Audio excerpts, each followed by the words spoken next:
Inspectors tell us a preliminary inspection of that balloon shows no obvious malfunctions. In fact, the vents on the top of that balloon were open, and that tells them that the pilot was likely trying to land the balloon at the time of that crash. And there is evidence of contact with power lines on the balloon as well. It's still not known if weather played a role here. Investigators say the pilot did get a weather briefing the day before.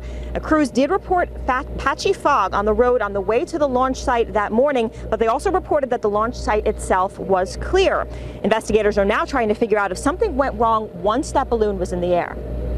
If they had 20 passengers that weighed 200 pounds each, they still would have been legally within their weight limitations. However, we will compute that as carefully as we can. Once that balloon was in the air, the ground crew was communicating with them by a smartphone app.